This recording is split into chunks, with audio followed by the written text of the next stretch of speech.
Suppose welcome back to another video. और PlayStation 4 Pro एक ऐसा कंटेंडर है जो मैंने इस चैनल पे काफ़ी ज़्यादा मिस आउट कर दिया है। और आई डोंट नो मैंने कभी रिसर्च क्यों नहीं की कि PlayStation 4 Pro एक 4K मशीन है और ये काफ़ी ज़्यादा गेम्स को 4K पे रन कर सकती है। मुझे इन द बिगिनिंग लगता था कि एक PlayStation 4 जैसी ही मशीन है, लेकिन it is something between PlayStation 4 और PlayStation 5। हम इसको मोर ऑफ अ PlayStation 4.5 कह सकते हैं, क्योंकि दो PlayStation की जनरेशन के बिल्कुल दरमियान में आता है। जिधर हम इसकी ग्राफिक परफॉर्मेंस ऐसे देख सकते हैं कि PlayStation 5 की परफॉर्मेंस ऑलमोस्ट 10 टेराफ्लॉप्स, PlayStation 4 में जो थी वो 1.8 थी, लेकिन इसमें हमें 4.2 टेराफ्लॉप्स कंप्यूटिंग पावर देखने को मिलती है, जो एक सादे PlayStation 4 से काफी ज्यादा है। वेल, इस कंसोल की हम फिलहाल पाकिस्तान में प्राइस के बारे में वीडियो के एंड में बात करेंगे, तो make sure you stay tuned. Until that first let's start with the specs. इधर हमें क्या देखने को मिलता है। 2016 में PlayStation 4 Slim के साथ लॉन्च हुआ था। आई रिमेंबर 2013 में PlayStation 4 आया था और 3 सालों बाद इसका एक प्रो वेरिएंट हमें देखने को मिला था।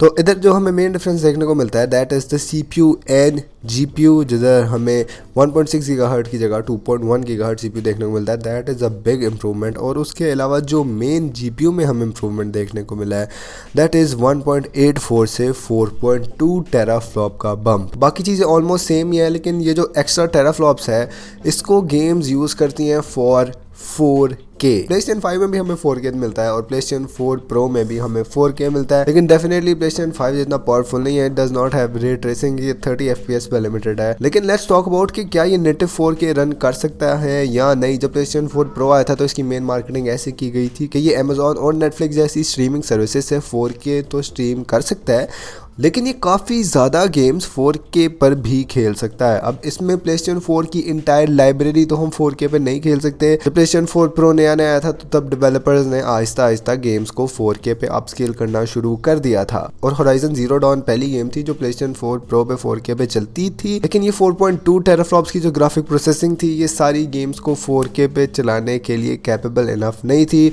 और इसमें होता ऐसे था कि जो गेम 4K 30 पर नहीं चल पाती थी, वो जब 4K से रेजोल्यूशन थोड़ा कम होता था तो सोनी एक टेक्नोलॉजी यूज करता था जिससे वो अपस्केल हो जाता था, just like we are having it on Xbox Series S। इधर एक 1080p रेजोल्यूशन को 4K पे अपस्केल किया जाता है। उधर PlayStation 4 Pro भी यही कर रहा था, लेकिन क्योंकि वो ग्राफिक परफॉर्मेंस 4K के करीब ही होती थी और वो अपस्केलिंग थोड़ी होती थी, तो हमें नेटिव 4K में और अपस्केल्ड 4K में कोई बहुत ज़्यादा फर्क पता नहीं था चलता। ये मैं स्क्रीन पे PS4 और PS4 Pro के कुछ ग्राफिक डिफरेंस जान रहा हूँ, क्योंकि डेफिनेटली आप एक 1080p स्क्रीन पे देख रहे होंगे तो आपको इसमें कोई डिफरेंस नज़र नहीं आएगा। लेकिन इधर मेन हमें डिटेल्स, लाइटिंग और टेक्सचर PlayStation 4 से काफ़ी बेहतर मिले थे और रेजोल्यूशन 4K पे बम्प हो गया था। और येस, काफ़ी ज़्यादा गेम्स में ये नेटिव 4K था and that is a very big achievement from Sony 2016 में। यानी जो हमारे पास PlayStation 4.5 था ये भी 4K कैपेबल था। अब डेफिनेटली आपको बात तो समझ आ गई होगी कि PlayStation 4 की क्या अपग्रेड थी। इट्स बेसिकली 4K 30 फ्रेम्स पर सेकंड। सारी गेम्स नहीं, लेकिन जो गेम्स नहीं चल सकती उनको ये अपस्केल कर देता है। अब इधर थोड़ी सी डाउन साइड्स PlayStation 4 Pro की ये थी कि इसका साइज काफ़ी बड़ा था सारे PlayStation से, और सेकेंडली ये इलेक्ट्रिसिटी ज़्यादा कंज्यूम करता था। ये रिसर्च मैंने 2017 में की थी, आई रिमेंबर, जब मैंने PlayStation 4 Slim लेना था। लेकिन let me right now tell you कि क्या PlayStation 4 Pro सबके लिए और क्या ये सबको 4K दे सकता है? Definitely not. अभी मैंने आपको दोनों कंसोल्स के गेम प्ले में डिफरेंस दिखाया ना। आई टोल्ड यू कि आप 1080p स्क्रीन पे देख रहे हो तो आपको ज़्यादा फर्क पता नहीं चलेगा। तो what is the point of having a PS4 Pro जब आप उसको एक 1080p स्क्रीन पे देख रहे हो। देखो, अगर आप PlayStation 4 Pro एक सादे 1080p स्क्रीन पे देखते हो तो वो हमें 4K वाले जो अपग्रेडेड बेनिफिट्स हैं वो हमें Pro वाले नहीं मिलेंगे।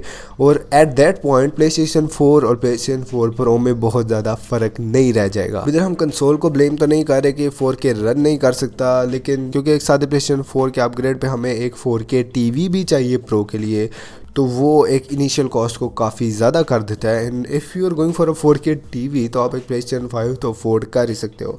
तो PlayStation 4 Pro सिर्फ उस सूरत में आपके काम आ सकता है या आपको एक अच्छी ग्राफिकल इंप्रूवमेंट दे सकता है कि आपके पास एक 4K टीवी हो जो उसको प्रॉपरली रन कर सके। तो hope you get my point. अब हम PlayStation 4 Pro की प्राइस जो है पाकिस्तान में इस वक्त अप्रैल 2021 में बात करते हैं कि कितनी चल रही है। आई हैव रिसर्च अलॉट, मैंने मार्केट खुद भी पता की है, and it's around 85,000 for a new play station 4 pro.